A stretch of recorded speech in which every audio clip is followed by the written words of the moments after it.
সনাতনী হিন্দু ধর্মাবলম্বীদের ঐতিহ্যবাহী পৌষ পার্বণের অন্যতম একটি ধর্মীয় অনুষ্ঠান হলো নগর কীর্তন। যুগ যুগ ধরে চলে আসা এই নগর কীর্তনের সংস্কৃতির ধারা আজও অব্যাহত। তাই তো শহর থেকে গ্রাম, গ্রাম থেকে প্রত্যন্ত অঞ্চল সর্বত্রই পিঠেপুলি উৎসবের পরন্ত বিকেলে ৮ থেকে ৮০ প্রত্যেকেই মেতে উঠলেন নাম সংকীর্তনে।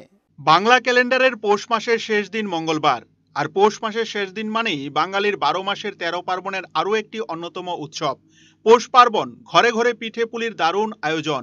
সাধ্যমতো বাঙালির প্রতি ঘরেই এই আয়োজনে পারস্পরিক মেলবন্ধনে সামিল হয় আপামর সাধারণ মানুষ।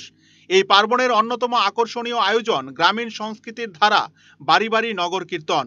দুপুরে রকমারি রান্নার শেষে পিতৃপুরুষদের উদ্দেশ্যে বারান দেবার পর ৮ থেকে ৮০ কিশোর কিশোরী সহ প্রবৃদ্ধরাও সুসজ্জিত হয়ে নগর কীর্তনে গা ভাসান। সমাজের প্রতিটি এলাকার প্রত্যেক পাড়া মহল্লায় দলে দলে খোল করতাল সহ বিভিন্ন বাদ্যযন্ত্র বাজিয়ে নগর কীর্তন অনুষ্ঠিত হয় এদিন। সেই বাল্যকাল থেকেই আজও পৌষের সংক্রান্তিতে পাড়ায় পাড়ায় বাড়িতে বাড়িতে নগর কীর্তনের এই রেওয়াজ চলছে। এ যে বাঙালির কত বড় ঐতিহ্য ধর্মে আবদ্ধ হয়ে পড়ায় তা ধরা পড়ে সেই দিনে। কীর্তনকে কোনোভাবেই ধর্মের বাইরে ভাবা যায় না। প্রতি বছর পৌষ সংক্রান্তিতে সকাল থেকে সন্ধ্যা পর্যন্ত চলে এই কীর্তন।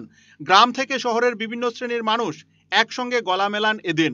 লুটের প্রসাদ কুড়িয়ে নিতে করেন কারাকারি। প্রায় ১ মাস আগে থেকেই কীর্তন নিয়ে ভিন্ন ভাবনায় কাজ শুরু হয়ে যায় পাড়ায় পাড়ায়।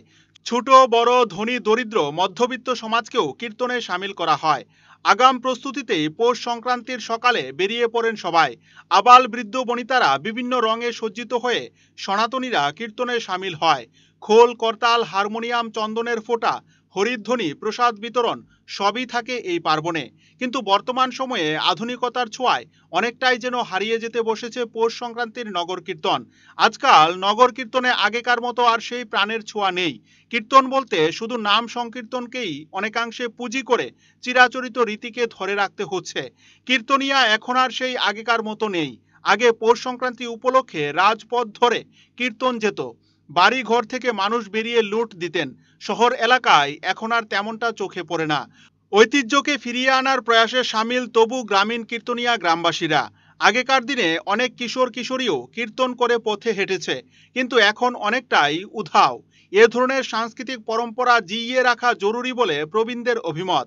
Bureau report, search India, TNN।